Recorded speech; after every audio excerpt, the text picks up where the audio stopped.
We're here tonight, Friday, February the 5th, 2016, at the Hall of Fame dinner, honoring all of our Hall of Fame honorees. It's a thrill to be here. I mean, these are some of the folks who made history at Robert Morris, and our athletic program is strong today, and it's built on the shoulders of the people that are being honored tonight. But also, as the 1994 softball team is inducted, as the head coach of that team, I have a special thing in my heart for them as well. Welcome. There are two representatives here tonight, senior captain Monica Everett and teammate Alyssa Noel Klein. 1994 softball. They made a mark that can never, ever be topped. The 1994 RMU softball team became the first program in school history, regardless of sport, to be ranked nationally. These Colonials peaked at number 23 in the USA Today National Fast Pitch Coaches Association poll and route to an overall record of 32-18, including a perfect 6-0 mark in the Northeast Conference. During the early portion of their schedule, Robert Morris earned a 1-0 victory at Florida State and also grabbed notable non-conference wins over Penn State, not once but twice, and they beat the University of Oklahoma as well. RMU claimed its fourth consecutive NEC tournament title in 1994 thanks to a 12-4 win over Rider. They advanced to the NCAA play-in series where they fell in a pair of 2-1 decisions to the University of Maine. Members of the squad that have been enshrined in the Robert Morris Athletic Hall of Fame include Tara Prosser back in 1999 and Heather Ferrari in 2000. Now tonight, as one, they become the second ever team to be enshrined, joining the 1982-83 men's basketball team in the RMU Hall of Fame. Representing the team tonight, senior captain Monica Everett and teammate Alyssa Noel Klein.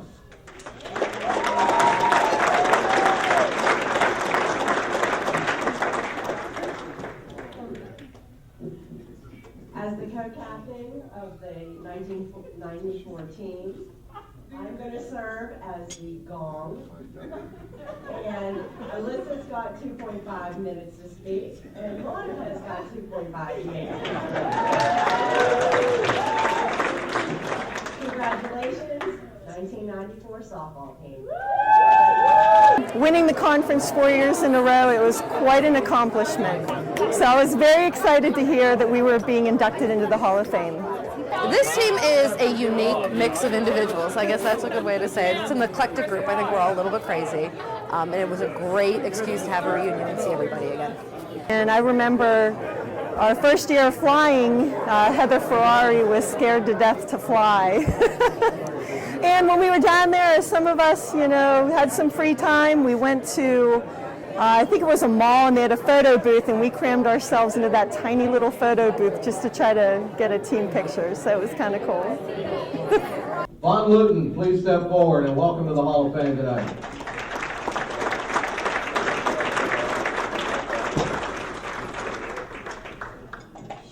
This young man led Cornell High School to the PIAA state championship game, and then he signed originally with the Youngstown State University Penguins, but then all of a sudden the light bulb came back on, and he came home to Coriopolis. He etched his name into the annals of Robert Morris basketball history. Von Luton scored 1,134 points. He grabbed 517 boards, and he did it in just 3 seasons here. He was named the 1989 Northeast Conference Player of the Year after averaging 17.9 points and 6.9 rebounds per game, all while shooting 55.7% from the field. Coach Toole wants to know if you still have eligibility. I don't think you do. In the Colonials' 67-66 victory over Fairleigh Dickinson in the NEC title game at the Sewell Center, Von notched 25 points. Robert Morris College, as it was then known, clinched its 3rd league title and a bid to the NCAA tournament. The Colonials went to Boise, Idaho to face the number 1 ranked Arizona Wildcats with Lute Olson and guys who ended up in the NBA and Major League Baseball, you name it. And Von Luton played with no fear. He did not back down. He had a great game in Boise. From Coriopolis, Pennsylvania, ladies and gentlemen, the 1989 NEC Tournament MVP and the Hall of Fame's Veterans Choice this year, number 33, Von Luton.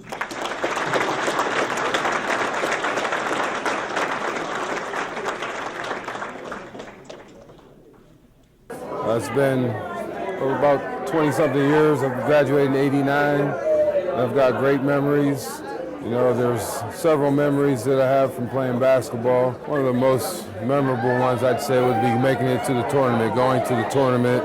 We had a young team. I believe I was the only senior on the team, so you know, a lot of the players that were there got a chance to go on after I left and go back to the tournament. But we had some great days, some great times. We got to upset West Virginia my senior year. I remember that. I remember getting called rinky dinks on warming up when we were warming up to play against West Virginia, and we upset them. So that's probably one of the most memorable times that I can remember as a player. Mark Leonard helped guide the Colonials to a pair of Don Hanson's National Weekly Football Gazette Division I AA Mid-Major National Championships in both 1999 and 2000. Now, during his career, Mark was a rock-solid anchor for that O-line that helped RMU win 17 consecutive games. That is still the longest win streak in school history to this night. The 2000 Colonials, yeah, give my hand. Yeah. 2000 Colonials were the only football team in our history to be perfect. They were a perfect 10-0. As a freshman in 1998, Mark Leonard played tackle on a team that established school records for rushing yards per game at just over 187, average yards per carry close to 5, and rushing touchdowns with 24. This native of Palm Harbor, Florida, was first team All-Northeast Conference in 1999, 2000, and 2001. Let's welcome into the Robert Morris Athletics Hall of Fame, number 61, Mark Leonard.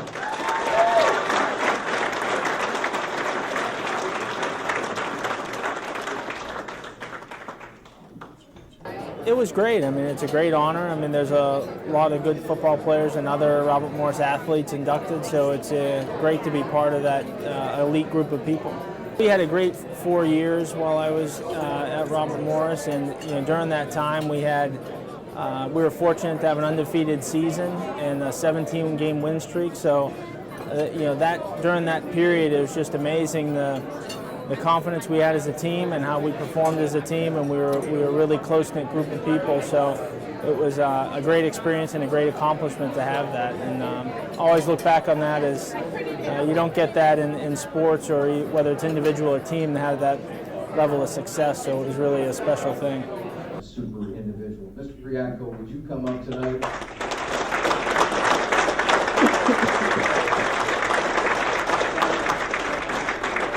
Ladies and gentlemen, before he came to Robert Morris University, Bill Priyanko proudly graduated from the University of Pittsburgh after spending his time in the trenches. That's right, on the Panthers' offensive line. Then it was on to the pros. 3 years in the National Football League with the Green Bay Packers, the Pittsburgh Steelers, and the Cleveland Browns. And even more impressively, he spent 25 years as a coach and an administrator at the high school and collegiate levels here locally. And here at Robert Morris University, Bill spent 8 years as Director of Academic Services and Compliance Coordinator. During that time, he monitored academic progress of student athletes and served as the department liaison between the coaches and the faculty. He did so much for the kids, for the young men, the young women who wear the red, white, and blue at Robert Morris University. A native of North Braddock, he is already a member of the Pennsylvania Sports Hall of Fame. Tonight, he's in the Robert Morris Hall of Fame. Ladies and gentlemen, Mr. Bill Priyanko.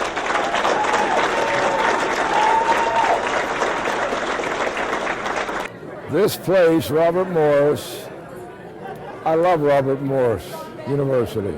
They've done so much for me. The associations I had with the student athletes, I monitored their academic work. With them, all of them, they were wonderful. With the faculty, the administrators, the staff, they're the reason I'm being honored, because they made my years here so joyful. And I owe so much to Robert Morris University. Yep. Well, my fondest memory is coming here every day. I couldn't wait till I got here every day. You know, some people moan about getting up to go to work. My wife used to say to me, you leave here in the morning with a smile and you come home with a smile. She says, you must really enjoy it after school. I said, I love it. I love the people. I love working with the athletes and the faculty and the staff. And it was just 11 years of joy. Joy. Chris Margot, come on forward, please.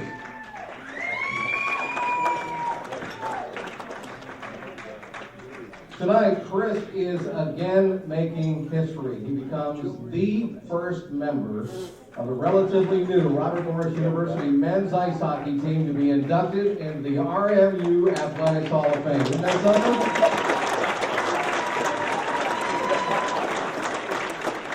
Chris was a 4-year starter for the Colonials. He finished his career with 136 points on 64 goals and 72 assists. Margot ranks third all-time in program history and career points, second in goals and points per game at 1.01. Now, Chris's best season was the 2008-2009 campaign. That was his senior year, during which he tallied 21 goals and 23 assists for 44 points. He earned a spot on the 2009 All-College Hockey America team and went on to play professionally with the Wheeling Nailers before going into his family's business. He is, to this very evening, the program leader in career power play goals with 30. And he's from Thousand Oaks, California. They have hockey players out there? Of course they do. Thousand Oaks, California, number 26, Chris Margot.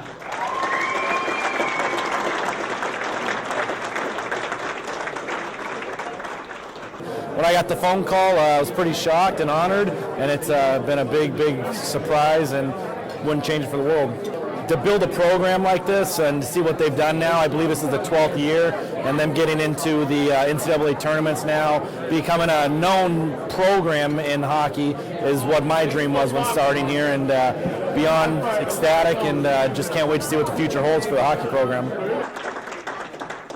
Joe Walton was hired to start the football team here at Robert Morris University. His first recruit was this guy right here, his longtime friend and the patriarch of linebacker youth, Penn State University, Dan Radakovich. Bad Rad brought unparalleled professional experience to the fledgling program and helped Coach Walton build it into an immediate power. Coach Rad spent 13 seasons on the sidelines here as defensive coordinator and assistant head coach, and even now, the Colonials are using his schemes, and hey, why not? He has left an undeniable and an indelible mark on this football program. 9 of the top 15 names in career tackles in Robert Morris football history, including each of the top 4, are linebackers. In 1994, Bad Rad's defense led NCAA Division I in turnover ratio at +17, and in 1996, he was at the helm of a Robert Morris defense that shut out each of its first opponents. In 2006, Coach Rad helped the Colonials lead Division I AA, now the FCS, in total defense, allowing an average of 228.36 yards per game. Now that total ranks second in the entire NCAA, only behind Virginia Tech that season. You already know he's from Duquesne, Pennsylvania. Bad Rad, Dan Radakovich, congratulations. When I became a coach, I tried to make what I was teaching important to my players. However, I could sell them on it. Once they're sold that it's important to do, then they improve quite a bit.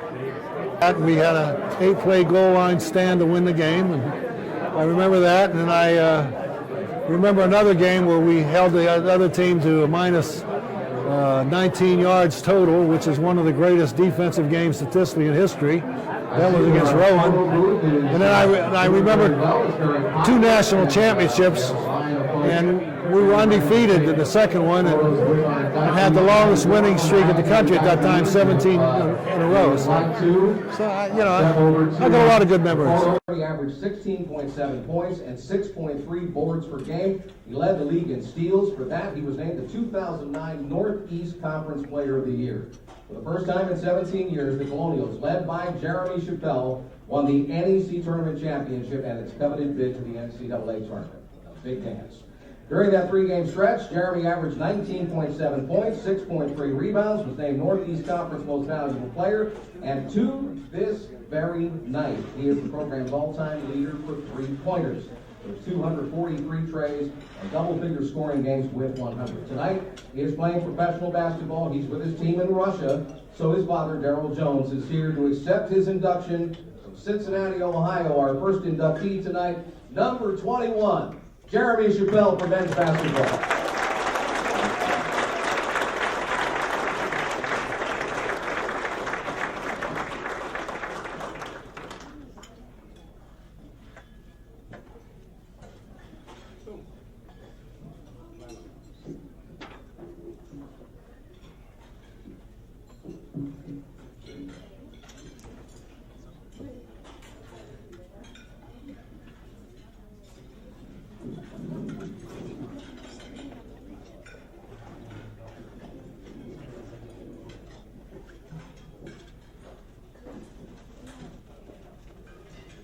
As you did say, Jeremy is not here today, and I will be giving his speech for him. So he typed it up, and I'm going to read it.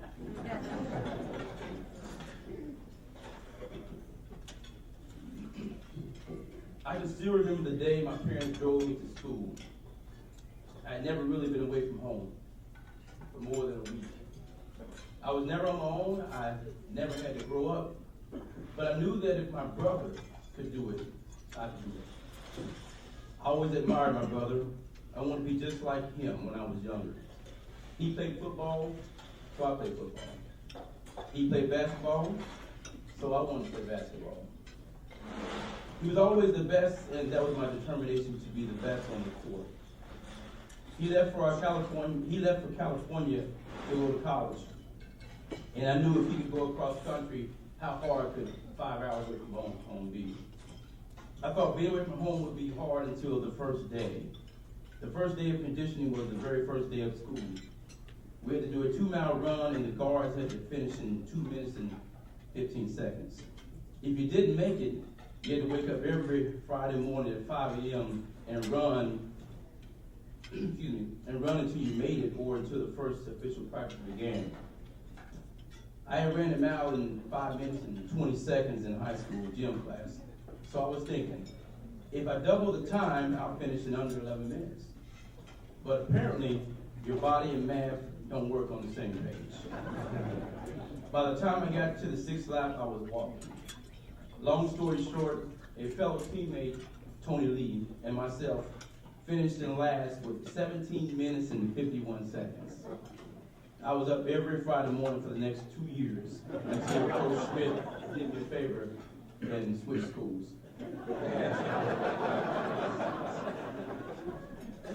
Nothing about college basketball was easy. We had conditioning weights, 2 practices a day, individuals, school, and then repeated. Individuals was the hardest for me. I never had sat in the gym and just worked on my skills. I would just show up to the gym and practice or play in the games. I was always faster, more athletic than everyone around me on the court, so I just used to use my ability to my best. First drill we had to do was a simple between the leg move to a layup. I couldn't do it. Every time I tried to go between my legs, the ball would hit me in the foot. Every time I tried a crossover, same result. Behind the back, same result. And I remember my teammates sitting in the stand and John J. laughing. I wanted to give up. I wanted to quit. I wanted to call my mom and say, I'm ready to come back home. But I could hear my parents pushing me. They had different ways of motivation. My mom was the type that would yell at the refs, stop cheating. But she would always say, come on boys, let's pick it up, let's kick some butt. My stepdad was another story. It didn't matter what the score was, up 20, down 20, tie game. He's going to tell me what I need to do to get better. It didn't matter if I had 20 points at halftime. If I'm not boxing out, he was going to let me know. I didn't want to let them down. I wanted them to be proud of me, so I used them as motivation to get better. Every day I strive to get better, to win every drill. I hated losing more than I liked to win. Coach always put an incentive on every drill. The losers had to run. One thing I didn't like to do was running for no reason, especially because I lost. I didn't want anybody else to have the satisfaction that they were better than me. Every single drill my freshman year, I was matched up against Tony Lee. Anybody that knows Tony knows how he plays. He's a bully. He intimidates you. He trash talks to get you out of your game. First couple of practices, I'm pretty sure I was on the ground more than I was standing up trying to box him out. But I got back up. My heart, desire, will to win wouldn't let me stay down. He pushed me every day to be better. And I was the most unskilled guard we had on the team my freshman year. But by November, in just 3 months, I was starting. Why? Heart. I had earned the trust of the coaching staff and the upperclassmen on my team. Once we started doing 5-on-5, my teammates knew that I was going to give it everything I had to win. It's been almost 11 years since I stepped foot on campus. I still can't make a 2-mile run in 12 minutes and 15 seconds.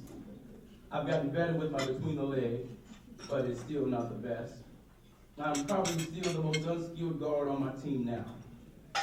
But to this day, I am one of the most respected players on my team by the coaching staff, players, the fans, and team president, because I am the heart of the team. You can't teach that. I'd like to thank all the coaches for believing in me from the beginning. I want to thank Coach Boyles, who recruited me, Coach Schmidt, who started me from day one, Coach Massey and Martelli for putting up with me and making sure I went to class, Coach Toole and Coach Rice for pushing me to be a better leader and carrying the team on my back when times got hard, my brother Luke for inspiring me to want to play and take me to play with him against grown men when I was a teenager to get me ready for the next step. To my wife for supporting me all around the world. I know you could care less if I was working at Wendy's, had a desk job, or was continuing to pursue my dream. You continue to support me. I couldn't ask for a better wife. To my mom, you made sure I was at every tournament, no matter what the cost. No matter if it was in Indiana, Tennessee, or Florida, you made sure I was there. To my stepdad for teaching me the value of team instead of individualism, for sitting me down when I was pouting and not putting me back in the game to show me that no one man is more important than the team. That is one of the biggest reasons I was able to become a better leader. To all of my family and friends, it means the world to have so much support from a young boy until now. To my teammates, I wouldn't trade any of them for the world from 05 to 09. We had a bond and a brotherhood that to this day could never be broken. We were a family.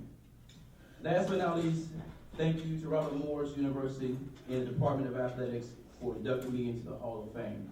I am extremely honored to know that the things I demonstrated while at Robert Morris were exactly what was wanted out of the representative of the athletic department.